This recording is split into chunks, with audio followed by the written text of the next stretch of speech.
পড়ালেখা আমার দিয়ে হইব না।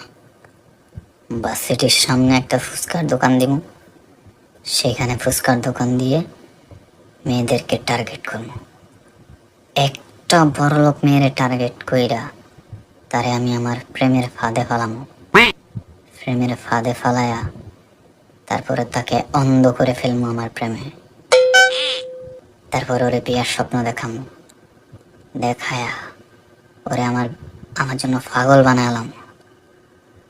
তারপরে যখন ওর বাবা এসব জানতে পারবো, তখন ওর বাবা আমার কাছে আসবে, আয়সা বলবো কিসের বিনিময়ে আমার মেয়েরে ছেড়ে দিবি।